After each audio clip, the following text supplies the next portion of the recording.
Mendidik Gen Z itu tricky. Boleh dong yang tua bilang begitu ya, karena memang kita betul-betul sudah tua sebetulnya.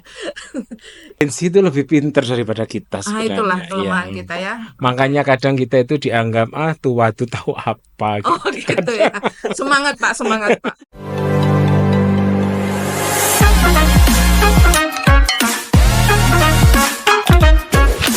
Assalamualaikum warahmatullahi wabarakatuh. Jumpa lagi di Radar Kesmas, radarnya seputar kesehatan.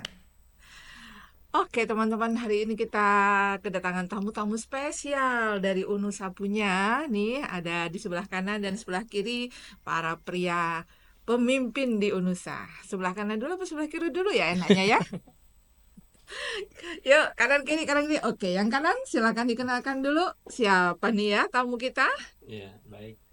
Terima kasih Bu Wiwi. Saya Ahmad Safiuddin, dosen Unusa Kesmas, peminatan kesehatan lingkungan. Oke, yang sebelah kiri? Oke, saya Budi Setianto, saya dosen AKK Unusa, dan kebetulan saya juga karyawan Rumah Sakit Islam Surabaya Ayani. Oh mantap. Baik, kita sudah kenal. Katanya kalau tak kenal tak sayang gitu ya. Tapi lihat temperamen bapak-bapak ini nih, kayaknya dosen killer nggak sih? Ya, Definisi killer apa tuh, Bu? nggak tahu. Itu katanya anak zaman dulu. Nah, kalau anak sekarang nih, Gen Z, kita nggak ada dosen killer ya. Kita hari ini kita mau main-main nih, Pak. Oke. Oke, kita biasa main apa, Pak? Permainan lama aja. Permainan kalau orang dulu itu apa ya? Mau dakon, Oh, halma kira-kira aja. adik-adik kenal dakon nggak ya? Ya udah kamu tanya aja gitu ya. Oke, kita hari ini kita main-main dengan permainan mitos dan fakta. Pertanyaan pertama. Jadi dosen itu lebih banyak dukanya daripada sukanya, mitos atau fakta. Oke, kira-kira setuju nggak? Mitos. Jadi kami bertiga menjawabnya mitos. Kenapa kok mitos? Saya happy terus setiap hari. Oke. Happy. Kalau Pak Budi? Sama seperti Pak Safi. Oke. Buktinya kalau kita happy setiap hari dari dulu sampai sekarang kelihatan muda kan? Iya. Kita awet muda. Kita tuh muda apa tua sih, Pak? Awet tua yang jelas.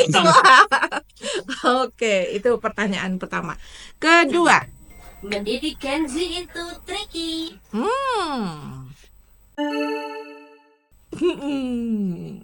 Boleh dong yang tua bilang begitu ya, karena memang kita betul-betul sudah tua sebetulnya. Ya, tricky. Kenapa tricky, Pak Budi? Ada pengalaman selama ini? Gen Z itu lebih pinter daripada kita sebenarnya. Itulah kelemahan Iya. kita ya. Makanya kadang kita itu dianggap tua tuh tahu apa Oh gitu ya. Semangat Pak.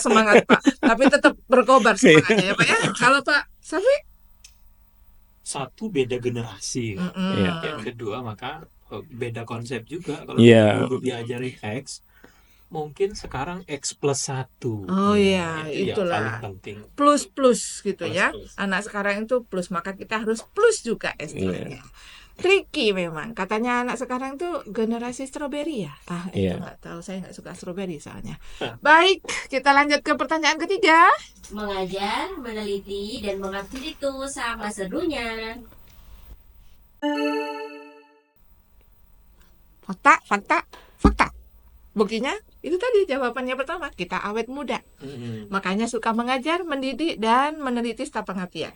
Enggak, Bu. Pertanyaannya sebagian merupakan tridharma, soalnya mau nggak mau suka nggak suka harus suka soalnya. Ya, itulah teman-teman. Jadi dosen itu memang tugasnya tridharma, mendidik, mengajar, kemudian meneliti dan mengabdi. Itu memang tugasnya, gitu ya. Ada lagi? Kira-kira kenapa? Tambahan, Bapak? Ya boleh dibilang passion gitu ya. Oh, passion. Jadi kalau udah senengnya ngajar, ya pasti suka. Sekarang pertanyaan saya tambahin sedikit ya. Kira-kira ngajar dulu sama sekarang itu bedanya apa ya? Selain anaknya anak Gen Z, Hmm. Maksudnya zaman dahulu Heeh. sebelum era Gen Z. Kayaknya saya suka ngajar zaman dulu deh. Iya, Pulangnya jam 2. ya, Kalau sekarang 24 jam ngajarnya karena harus tadi itu Pak. Anak sekarang kan pinter-pinter ya. Jadi kita harus betul. banyak belajar lagi deh. Belajar gitu ya. Iya, Oke, gitu. Ada tambahan Pak? Cukup. Cukup. Baik, kita lanjut ke pertanyaan selanjutnya. Menjadi pendidik dan pemimpin itu sama-sama butuh ilmu dan seni. Ya, betul sekali. Setuju. Ya. Jadi memang oke. Pemimpin. Ini apa ya? Bukan. Kalau jadi pemimpin kira-kira ilmu seninya apa, Pak? seni memimpin, Mhm. seni mengendalikan diri yang jelas. Oke. Itu sangat relate kalau menurut saya dengan anak-anak Kesmas. Iya, Kenapa? Karena anak Kesmas itu salah satu keahlian yang harus dimiliki adalah sebagai leadership, iya. memimpin. Makanya sok gabung sama Kesmas. Kalau Bapak Iya. setuju nggak? Setuju. Setuju. Setuju ya? Yes. Oke, oleh karena kita sambung ke pertanyaan berikutnya. Jadi dosen prodi Kesmas Unusa itu asik banget. Betul sekali. Asik dong. Anak-anaknya paling asik adalah Kesmas. You know, se-Unusa yang paling asik adalah anak Kesmas. Setuju ya Pak? Iya. Kenapa Pak kira-kira? Ilmu yang dipelajari banyak. Oh luar biasa. Kalau Bapak?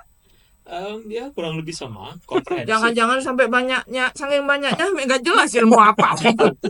Jelas dong gitu ya? Iya. Jelas dong. Justru anak Kesmas itu multidisiplin. Yes. Karena multidisiplin, maka dia punya keahlian itu banyak.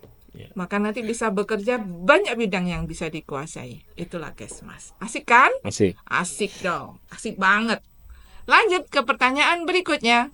Mahasiswa prodi Kesmas cuma belajar ilmu kesehatan dan eksakta. Enggak dong.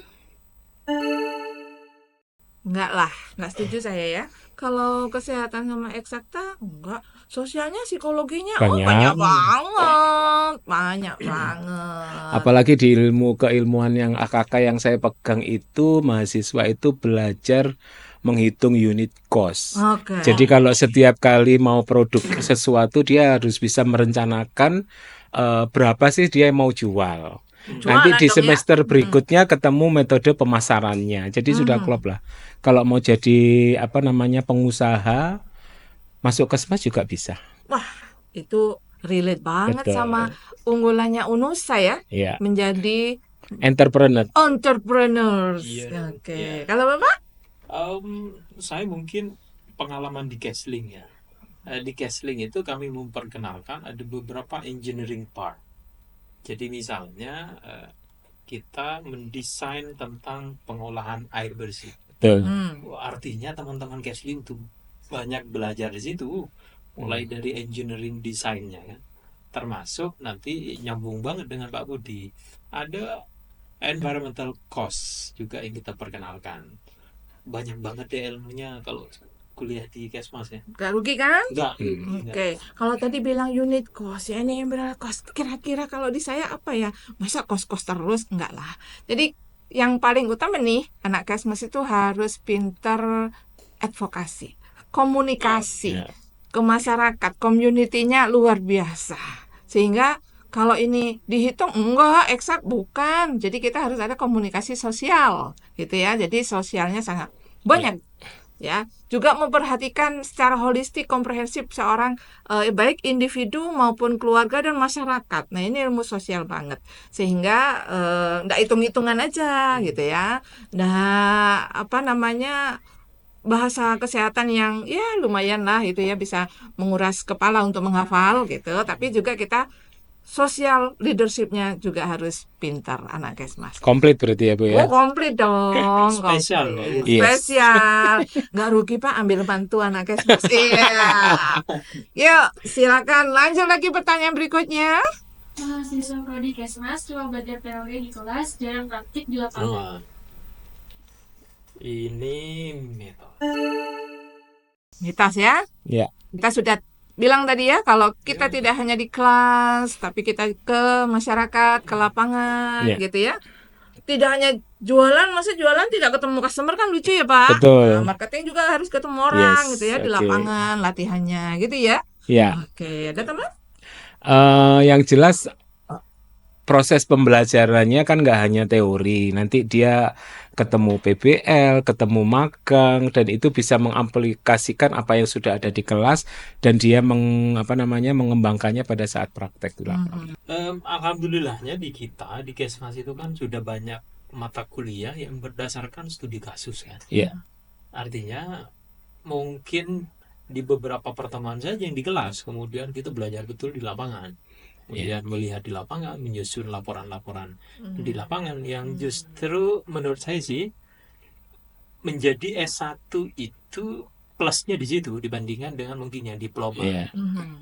Jadi kita punya konsepnya bagus, kemudian juga praktek di lapangan Bagus sudah juga sangat. gitu ya. Jadi keunggulannya kan sepanjang pengalaman saya nih, kalau kurikulum Kesmas itu justru banyak di lapangan. Iya. Selain prodi yang lain ya, yang di lapangan ada KKN, iya, Kesmas dapat. Ada PBL, Kesmas dapat. Yang lain ada praktek gitu ya. Tapi ada tambahan juga selain ada PBL, KKN gitu ya. Dan ada praktek bedside di tadi ya, di lingkungan betul. air, lingkungan rumah sakit, lingkungan. Jadi banyak Iya. sekali ya yang lingkungan di lapangan yang harus kita touch gitu, supaya adik-adik itu aware betul terkait dengan bidang kerjanya Kesmas itu ini loh asiknya begitu. Ya kayak minggu kemarin kita kedatangan tamu mahasiswa keslingnya Pak Safi ke tempat saya juga. Keres. Belajar Pak Safi secara ya. langsung pengolahan limbah, pengolahan air bersih, infeksi itu seperti apa. Mungkin pada saat di teori kita terangkan dia cuma bayangin aja, tapi kemarin dia langsung aplikatif, Bedside. sudah tahu caranya Ya. seperti apa. Teaching ya, bedside teaching. Nah, itulah Kesmas teman-teman. Oke, kita lanjut ke pertanyaan berikutnya. Mahasiswa prodi Kesmas Unusa, jago akademik dan non-akademik. Iya dong, pastinya. Karena tidak hanya kuliah duduk manis pulang gitu kan, tapi juga ke lapangan tadi ya. Ke lapangan itu kita pasti banyak sekali ilmu yang kita dapatkan ketika di lapangan. Di samping aktivitas yang lain nih, keahlian-keahlian mahasiswa Unusa terutama yang luar biasa banyaknya, kreativitas mahasiswa yang dieksplorasi lewat apa itu, unit-unit kegiatan PKM. kemahasiswaan di Unusa. Tentu saja Kesmas harus jadi leader juga di situ. Iya. Setuju ya? Setuju banget. Kita lanjut Yes. ke pertanyaan berikutnya. Lulusan prodi Kesmas Unusa bisa jadi apa aja dan berkarir di mana aja. Wow, betul sekali. So, jangan ragu untuk gabung di Prodi Kesmas karena Anda bisa ditempatkan di mana saja dengan keahlian masing-masing. Kita tahu Unusa itu punya 8 pilar, di mana di situ selain tadi yang disebutkan Pak Budi ada AKK. AKK itu apa sih? Administrasi Kebijakan Kesehatan. Jadi administrasi, betul. Kemudian ada Pak Safi tadi bilang kesehatan lingkungan gitu kan, berarti ada di wilayah lingkungan dengan kesehatannya masing-masing. Ada lagi di promosi kesehatan yang itu membawai semua, memang ini jubirnya gitu ya, juru bicara Kesmas itu memang harus kuasa di promosi kesehatan gitu ya. Ada biostatistik, ada kesehatan reproduksi. Loh, apa bedanya sama bidan? Beda dong gitu ya. Kalau bidan itu kan langsung asuhan kebidanan nih. Yeah. Kalau komunitas, di komunitas keseluruhan ini lahannya orang Kesmas. Kemudian ada lagi gizi. Yeah. Ada lagi gizi. Iya, beda nggak sama S1 gizi? Beda gitu ya. Kesmas gizi beda lagi, Kesmas komunitas gitu ya. Kemudian ada epidemiologi. Kemudian ada kesehatan dan keselamatan kerja gitu ya. Dan ini kayaknya lagi trending ini prodi keahlian ini karena luar biasa ya, ini keahliannya banyak diminati perusahaan-perusahaan besar. Tentu saja nanti pendapatannya juga besar, siapa yang nggak mau gitu ya. Iya, Oke. betul. Itu 8 peminatan yang ada di Kesmas, sehingga jangan ragu untuk gabung di Prodi Kesmas. Gitu ya. Next ke pertanyaan berikutnya. Pertanyaan pamungkas, mau jadi sarjana kesehatan masyarakat yang rahmatan lil alamin ya, Prodi Kesmas pilihannya. Setuju sekali, karena memang sesuai dengan visinya, UNUSA menyiapkan generasi rahmatan lil alamin. Sehingga jangan ragu untuk bergabung di Prodi Kesmasnya UNUSA. Ada yang disampaikan, Pak? Rahmatan lil alamin itu kan memberikan manfaat apapun yang dia lakukan di masyarakat. Betul. Ya, kita mengiring mahasiswa itu supaya ke sana. Oke. Jadi tidak hanya berhenti menjadi sarjana kesehatan masyarakat, tapi ada plus-plusnya yang setidaknya akan memberikan value dan dampak yang baik untuk masyarakat. Bagus sekali, excellent. Bapak? Ya, kita di Kesmas itu punya reputasi yang sangat baik. Baik dari salah satu bukti administrasinya adalah akreditasi kita unggul.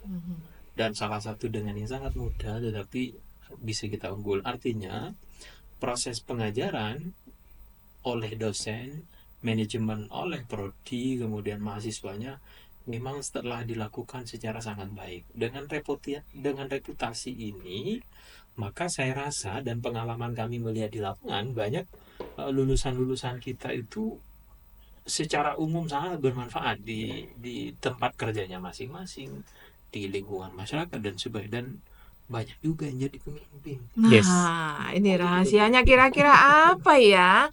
Itu tadi ya, kalau dari awal kita perhatikan bahwa memang salah satu profil yang dimiliki anak mahasiswa Kesmas, profil ini memang untuk seluruh anak Kesmas se-Indonesia, yaitu leadership tadi. Iya. Tapi bedanya dengan Kesmas UNUSA, yaitu tadi rahmatan lil alamin. Iya. Tentu saja ketika kita lulus bukan berarti kita harus bekerja dulu kemudian kita bermanfaat gitu ya Pak. Tapi mulai dari sejak mahasiswa pun kita harus punya banyak manfaat kepada umat gitu ya. Sehingga ini nanti diteruskan setelah lulus Iya. gitu ya. Jadi tidak berhenti setelah lulus berhenti, tidak, tapi harus diteruskan. Jadi kenapa harus ragu untuk bergabung di Prodi Kesmas UNUSA? Terima kasih Bapak-bapak.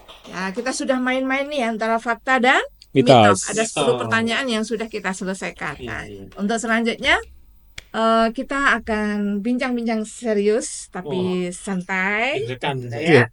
saya Pak Budi. Paling takut saya kalau ketemu Bu Wiwi kayak gini.